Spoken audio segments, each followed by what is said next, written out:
A Turkey Day tradition returns to Motown. It's the Coach. This is a special holiday edition of the NFL on EA Sports. Coming up, it will be the 79th Thanksgiving Day game in Detroit as the Lions get set to play host to their NFC North rivals, the Chicago Bears. I'll see you again at halftime. But first, we're off to Ford Field, standing by our two turkeys, and I mean that in the best possible way, Brandon Gaudin and Charles Davis. First opened in 2002, there's a look inside Ford Field here in downtown Detroit, the Motor City. Both teams emerging from the Ford Field tunnels just a short time ago. And, of course, the loudest cheers were reserved for the hometown Lions. They're set to go as they will match up with the Chicago Bears.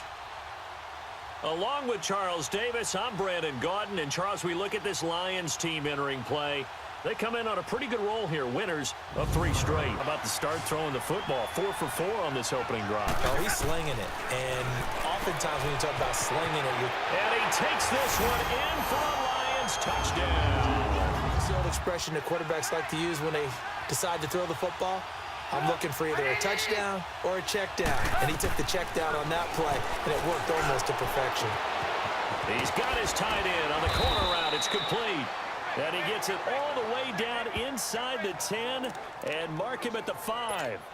A good pickup there, a 22. So they gave up the early touchdown. This has been a pretty good response. Nice drive, taking it down 1st and goal. And I know all the cliches jump in. Got his man, and it's caught for a Chicago touchdown. Taylor Gabriel, his 11th touchdown of the year. And the Bears are an extra point away from tying the football game. Well, that's about as quick of a passing touchdown as you'll ever see right there. Everyone has a section in their playbook called the quick game.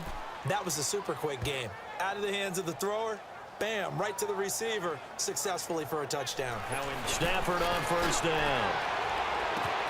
That is caught at the 7. Touchdown, Detroit. Matthew Stafford, 2 touchdown passes in this 1st quarter. And the Lions are in for 6. Brandon Gaudin, as the Lions are in possession of the football here to begin quarter number 2. They've got a 2nd down at 5 here to start things out.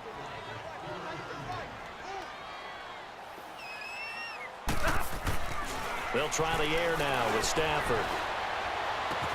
Over the middle here to Wilson. And he'll be taken down, but not before they work it across midfield. Give him 30 yards there. If post pattern is often equated as a change-up route, how about when you throw it to your big guy down the center of the field? Covered or not, you have great confidence he's going to come down with the football. And when he does, as we just saw, long gains often result. On 1st down, Stafford here. And now off to the races, down the right side. Touchdown, Detroit. Make that now 3 first-half touchdown passes for Matthew Stafford. And the Lions add on to their lead. I know these wide receivers are about flash and dash and high-flying plays, but a good number of them played running back at some point in their career, and that's how they finish off a lot of their big plays, run after the catch. And this time he finishes off the big play in the end zone. A couple's all that they needed as they convert on 4th. And yes, everyone, that was the fullback carrying the football. I know it's a dying breed, it's a dying position for a lot of people, but I still think it's valuable and important, especially one who can carry the ball. And you need short yardage. What makes sense? Go to a big body, let him plow forward just like he did there. It's still a big man's game. And they work this near the 5. He'll be stopped at the 6.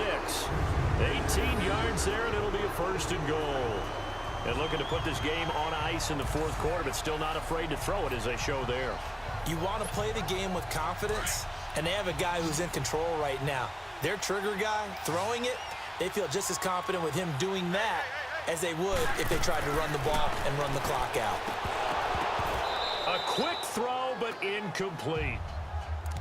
Just looking at it from a defensive perspective, when you break the huddle in the red zone, tight end is one of the guys you've got to key on because quarterbacks want the ball in their hands fast in this position, and they want to get it to someone. And in this case, he had the play. They just didn't complete it. Now Stafford. And he almost intercepted it. They haven't picked a ball off yet. That probably should have been their first. And it's third down now. A missed opportunity for an interception would have killed off a drive. They had a chance there to finish things off. Didn't get it done. I guess that's why a lot of those guys do not play offense. Going underneath to Blount.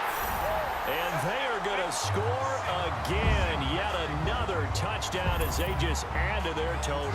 I know we've brought analytics into the game, and someone has said here that the data says that when a team's expecting an onside kick, 80% of the time, the team... And hit behind the line. He lost the football. It's loose. The big man, get the oxygen tank ready. 20, 10, and that should just about do it. They return it to the end zone, sealing it with a defensive touchdown. The big boy earning his lunch. That's what you call rumbling with the ball, Charles. Big man with football. He wasn't just earning lunch, Brandon. He was earning dinner. He was... Midnight snack. On second down, Trubisky. And he is going to go down. Back at the 11-yard line. Damon Harrison in there to drop him, and sacks on first and second downs are going to lead to a 3rd and long. A big offensive explosion helped leading them to victory, and the defensive guys, they're just saying, hey, put those points up every week, we'll just keep winning.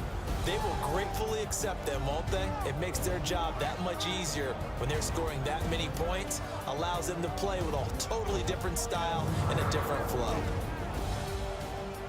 So for the Lions, the win gets them a step closer to 500 at 5-6. And now they'll have a few extra days before they face the Rams next week. Meanwhile, for Chicago, we'll see how this affects their playoff standing as they fall to 7-4 now on the year. And they'll look to regroup next week as they head to MetLife Stadium to take on the New York Giants.